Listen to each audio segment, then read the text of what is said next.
बहुत समय पहले की बात है। रमन और सोमेश बचपन के दोस्त थे। रमन शहर चला गया और एक बड़ा बिजनेसमैन बन गया, जहां उससे बहुत घमंड हो गया। सोमेश उसी गांव में रहा और एक छोटी सी खेती बड़ी करने लगा। एक दिन रमन अपने बेटे कबीर के साथ गांव लौटता है, अपनी नए पैसे दिखाने। अरे सोमेश, मेरे भाई, तुम अभी भी इसी मिट्टी में घिस रहे हो? देखो, मुझे पूरे शहर में मेरी कपड़े की मिल्स हैं। रामन, कितने सालों बाद मिले यार। मुझे बहुत खुशी हुई ये देखकर कि तुमने इतनी तरक्की की। तुम्हारा बेटा कबीर भी कितना बड़ा हो गया है। पापा ये कहाँ ले आए आप मुझे? यहाँ कितनी धूल है और इनके कपड़े देखो कितने गंदे हैं। हमारे घर के नौकर भी इनसे अच्छे कपड़े पहनते हैं। बेटा, मिट्टी से ही तो अनाज उगता है जो हम सब खाते हैं। इस मिट्टी से दूर रहकर इंसान अपनी जड़ें भूल जाता है। अरे सोमेश, छोड़ो ये ज्ञान की बातें। आज के जमाने में पैसा ही सब कुछ है। पैसा है तो इज्जत है, वरना तुम्हारी तरह बस मिट्टी में मिलना पड़ता है।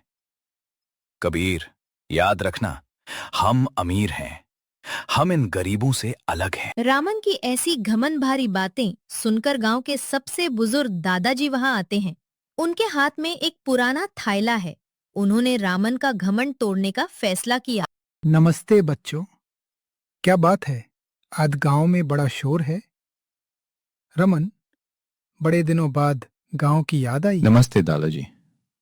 बस अपने बेटे को दिखाने लाया था कि उसके पापा ने कितना बड़ा साम्राज्य खड़ा किया है, और जो लोग गांव में रह गए वो कहाँ हैं। तो तुम अब बहुत बड़े परखी बन गए हो चीजों के। चलो, फिर तो तुम मेरी एक छोटी सी मदद कर सकते हो। क्यों नहीं दादाजी, मेरे पास हर बड़ी चीज की समझ है। बहिए, क्या काम है? ये पत्थर मुझे जंगल में मिला था। मुझे देखकर बताओ, इसकी असली कीमत क्या है? तुम बड़े बिजनेसमैन हो। ये क्या? ये तो एक असली हीरा है। ये इतना बड़ा हीरा इस गंदे पत्थर के अंदर था। वाह पापा, ये तो कितना चमक रहा है, हमारे घर के सारे कांच से भी ज्यादा।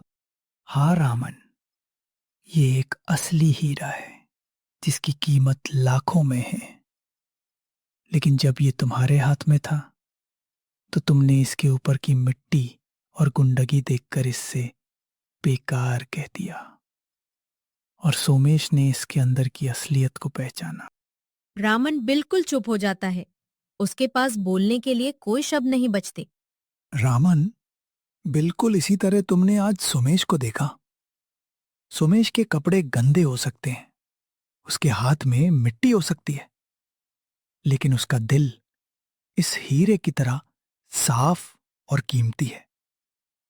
तुमने अपने पैसे के घमंड में इंसान की कीमत उसके कपड़ों और बैंगल से लगानी शुरू कर दी है। पापा, मुझे समझ आ गया, हम गलत थे। सोमेश अंकल हमसे ज्यादा समझदार और अच्छे हैं।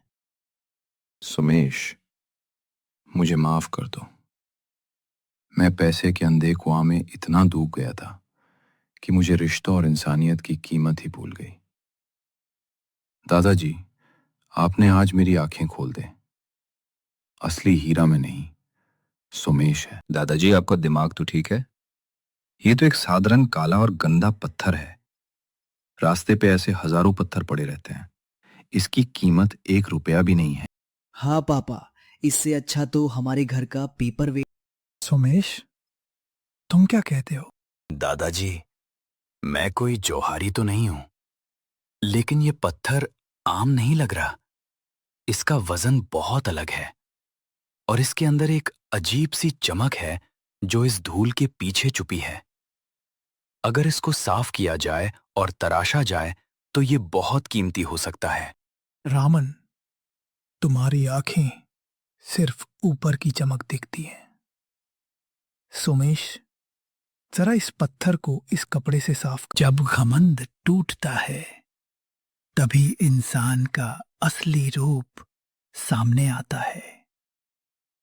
मुझे खुशी है रमन कि तुमने अपनी गलती मान ली। उस दिन के बाद रामन का घमंड हमेशा के लिए खत्म हो गया। उसने अपने बेटे कबीर को भी सिखाया कि कभी किसी को उसके कपों या पैसे से मत नापो।